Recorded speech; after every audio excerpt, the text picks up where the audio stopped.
सरकार को इस चीज का जवाब भी देना पड़ेगा कि जिस तरीके से ये जो घटना घटी है, तो ये घटना का जिम्मेदार कौन है। वो बोलते थे कि कुतुब मीनार से कूद जाएंगे मगर बीजेपी ज्वाइन नहीं करेंगे। वो लोगों को भड़काने की कोशिश कर रहे हैं। हिंदू मुस्लिम सिख ईसाई एकता जो है उसको तोड़ने की कोशिश कर रहे हैं। क्योंकि जब भारतीय जनता पार्टी की सरकार थी तो ऐसी घटनाएं आप देखेंगे कि नहीं घटा करती थी, पर आप देखिए कि एक युवक को, विकास शाह जिनका नाम है, उनको किस तरीके से मारा गया, पीटा गया, पूरे शरीर पे उनका निशान है। तो इससे तो साफ तौर पे यही जाहिर होता है कि ये जो सरकार है, ये सरकार और जिस तरीके से इसकी व्यवस्था है वो सारी व्यवस्था चरमराई हुई। कि अगर हेमंत सोरेन की सरकार इतनी खराब होती थी क्या जनता चुन के लाती फिर से दोबारा उनको? बीजेपी की भी तो सरकार थी, जनता क्यों नहीं लाई उनको चुन के?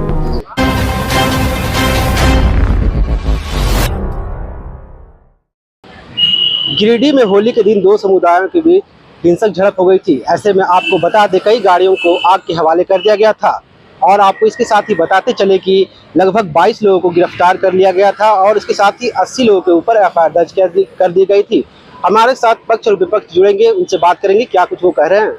गिरिडीह हिंसक मामले में हमारे साथ खास बातचीत के लिए मौजूद हैं भाजपा नेत्री राफिया नाज जी। क्या कहें, कल गिरिडीह में दो समुदायों के बीच हिंसक झड़प भी हो गया था। ऐसे में देखिए, ये जो घटना है, ये घटना बहुत ही शर्मनाक घटना है और जिस तरीके से जब दो समुदाय आपस में झड़प लेते हैं तो इससे ये साफ तौर पे स्पष्ट होता है कि वहाँ पे कानून का कोई खौफ ही नहीं है, क्योंकि सबसे बड़ा कानून होता है और कानून का खौफ मन में होना चाहिए कि आप कोई भी गलती करते हैं, चाहे किसी भी तरह की गलती करते हैं तो कानून आपको दंडित करेगा। पर उससे भी बड़ी शर्मनाक घटना क्या घटी कि एक युवक को जिस तरीके से लाठी से मार मार के पीटा गया, उसके पूरा शरीर उस मार की गवाही देता है। तो जिस तरीके से जो बर्बरता बरती गई एक युवक के ऊपर, तो ये कतई बर्दाश्त करने योग्य नहीं है और सरकार को इस चीज का जवाब भी देना पड़ेगा कि जिस तरीके से ये जो घटना घटी है, तो ये घटना का जिम्मेदार कौन है। जी, क्या लगता है प्रशासनिक सेवा अधिकारी जो है वो उनकी कहीं ना कहीं इन चीजों पर चूक रही है क्या? देखिए, चूक बिल्कुल रही है, क्योंकि जब भारतीय जनता पार्टी की सरकार थी तो ऐसी घटनाएं आप देखेंगे कि नहीं घटा करती थी, पर आप देखिए कि एक युवक को, विकास शाह जिनका नाम है, उनको किस तरीके से मारा गया, पीटा गया, पूरे शरीर पे उनका निशान है। तो इससे तो साफ तौर पे यही जाहिर होता है कि ये जो सरकार है, ये सरकार और जिस तरीके से इसकी व्यवस्था है वो सारी व्यवस्था चरमराई हुई है। जी, कल नामकुम में भी होली के दिन ही हिंसक झड़प हुआ था। ऐसे में एक व्यक्ति की मृत्यु भी हो गई थी, इस पर क्या? देखिए, कल नामकुम में जो झड़प हुआ है और जिस तरीके से एक व्यक्ति की मृत्यु हो गई है, तो मुझे ये समझ में नहीं आ रहा है कि जब से ये हेमंत जी की सरकार आई है तब से ये आपसी सौहार्द क्यों बिगड़ने लगा है, क्यों लोग अपने आप को अलग अलग देखने लगे हैं, जबकि पूरा समाज, अगर हम बात करें तो पूरा समाज एक है, पूरे समाज के लोग एक हैं, पर चंद कुछ जो असामाजिक लोग होते हैं, असामाजिक तत्व के लोग होते हैं, वो क्यों एक्टिव हो गए हैं। और वो असामाजिक तत्वों के लोग, चाहे वो किसी भी धर्म या संप्रदाय से आते हो, चाहे वो किसी भी पंथ को मानने वाले हो, क्यों उन सारे लोगों को, क्यों उनके दिल में कानून का खौफ नहीं है, क्यों खौफ नहीं है। तो कानून को सही तरीके से जो प्रशासन है उसको कार्रवाई करनी चाहिए, जो भी दोषी है उनको निष्पक्ष रूप से उनको सजा देनी चाहिए और जो निर्दोष है उनको भी न्याय मिलना चाहिए। क्योंकि जैसी घटनाएं घट रही हैं, मार पीट के, दंगे की, कहीं आप देखेंगे कि त्योहार में तो ट्रेंड बन चुका है कि दो समुदाय के लोग आपस में लड़ रहे, तो ये आखिर क्यों हो रहा है, इसका जड़ कहाँ है, इसकी जड़ को जानने की जरूरत है प्रशासन को। क्या लगता है हेमंत सरकार आने के बाद इस तरह की हिंसा जो है बढ़ गई है? इस तरीके की हिंसा क्या, महिलाओं के साथ अपराध बढ़ गए हैं, महिलाओं के साथ आए दिन बलात्कार जैसी घटनाएं घटती हैं।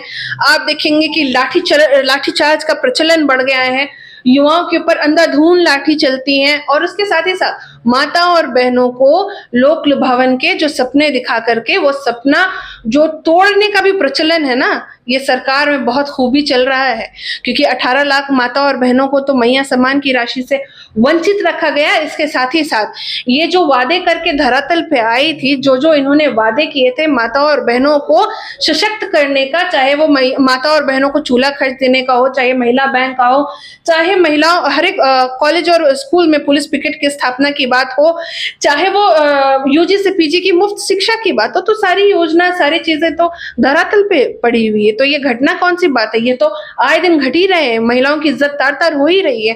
कहाँ है लोगों के मन में कानून का खौफ? देखिए, भड़काने का काम तो ये झारखंड मुक्ति मोर्चा और इनकी सरकार कहती है, क्योंकि इनकी सरकार कहती है कि हम 1 तारीख को एग्जामिनेशन कैलेंडर लॉन्च करेंगे। कैलेंडर लॉन्च नहीं होता है तो युवाओं के जो विश्वास है उसको तोड़ने का काम ये सरकार करती है। माता और बहनों को 18 लाख माता और बहनों के जो सपने हैं उसको चूर चूर करने का सरकार ये काम कर रही है।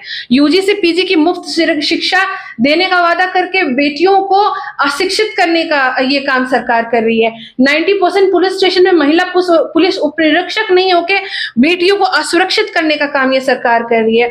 और जो आप जिस तरीके से जो धार्मिक हिंसा, जो आपस में दो समाज के लोग भिड़ जा रहे हैं, जो समाज के मन में खौफ नहीं है, तो ये हिंसा और ऐसे लोगों का मनोबल बढ़ाने का काम भी तो ये सरकार ही कर रही है। तो ये जो एक कहावत आपने सुना ही होगा कि चोर के दाढ़ी में तिनका, तो ये कहावत ही काफी है कि चोर के दाढ़ी में तिनका, समझने वाले को इशारा काफी है। हमारे साथ इस वक्त बात करने के लिए मौजूद हैं डब्ल्यू शर्मा जी, जो जेएमएम के नेता हैं। इनसे जाने हिंसक झड़प भी हुआ था और कहीं ना कहीं उन्होंने प्रशासन को भी फटकार लगाने की काम किया। देखिए, बाबूलाल मरांडी जी के बारे में क्या बोले, वो तो कुतुब मीनार से कूदने वाले नेता हैं और वो बोलते थे कि कुतुब मीनार से कूद जाएंगे मगर बीजेपी ज्वाइन नहीं करेंगे।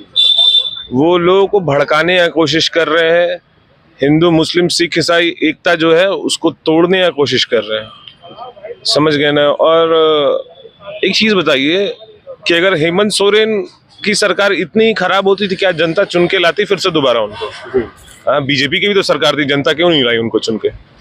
हेमंत सोरेन की सरकार को ही क्यों दोबारा लाई? क्योंकि उनने काम किया है, उनका परफॉर्मेंस अच्छा है और वो हिंदू मुस्लिम सिख ईसाई नहीं देखते हैं, वो जनता देखते हैं, वो अपना राज्य देखते हैं कि कैसे उसको आगे ले जाएं। इन लोग टाइप का नहीं है कि दिन भर बयानबाजी करते रहेंगे, समझ गए ना। आपको क्या लगता है, क्या आखिर कारण हुआ होगा वहाँ हिंसक झड़प में? दो समुदाय के बीच आगजनी भी हुई है। देखिए, कुछ लोग होते हैं, सारे जगह होते हैं, चाहे हिंदू हो, चाहे मुस्लिम हो, चाहे सिख हो, चाहे ईसाई हो, कोई भी कम्युनिटी है, कोई भी धर्म के लोग हैं, उसमें 1-2 बदमाश लोग होते हैं जो ये सब करते हैं, उसके बाद सबका नाम आ जाता है। देखिए, लड़ाई कोई अब भी देखे होंगे कि लड़ाई एक जन से होता है, मगर बाद में जब वो लड़ाई हो जाता है तो सबका नाम उसमें डाल देते हैं कि ये भी था, वो भी था, वो भी था। तो वही हाल है यहाँ। क्या लगता है, राजनीतिक तुष्टीकरण वहाँ पर हो रही है? नहीं, ऐसा कुछ नेता जो है नहीं, वो उनका केवल, देखिए, जो भी बड़े नेता है ना, वो सारे लोग आवाज कर चुके हैं। जैसे रघुवर दास, वो अपना राजनीतिक जमीन तलाश रहे हैं, ये बयान देके, ऐसे वैसे बयान देके, उल्टा पुल्टा बयान देके वो अपना राजनीतिक जमीन तलाश रहे हैं। बाबूलाल मरांडी अगर इतने ही बड़े नेता होते तो वो जनरल सीट्स पे चुनाव नहीं लड़ते, वो अपने क्षेत्र के आदिवासी सीट से चुनाव लड़ते हैं। हेमंत सोरेन आदिवासी सीट से चुनाव लड़ते हैं। क्या लगता है अभी हेमंत सोरेन की जो सरकार है, कैसा कार्य करी झारखंड में? झारखंड में सबसे अच्छा काम कर रही है, आज तक की सबसे अच्छी सरकार है हेमंत सोरेन की। अच्छा, एक चीज बताइए, क्या हेमंत सोरेन ही पहले सोचे थे कि हम मैया सम्मान योजना देंगे? उससे पहले भी तो और लोग सोच सकते थे, केवल हेमंत सोरेन सोच लिया और कर दिए तो वो खराब बात है। और यही काम बीजेपी अभी दिल्ली में कर रही है तो वो अच्छा है, झारखंड में वही काम हेमंत सोरेन कर रहे थे वो खराब है। ऐसे राजनीति नहीं होता है। ये तो जो मन में आ रहा है, हम मेरी सरकार नहीं है तो हम खराब बोलेंगे, मेरी सरकार है तो हम अच्छा बोलेंगे, ये राजनीति नहीं होता। ये तो बस ब्लेम करने के लिए है कि कुछ भी हो जाए खराब ही बोलना है। जो अच्छा है उसके बारे में अच्छा बोलिए और जो खराब है उसके बारे में खराब बोलिए।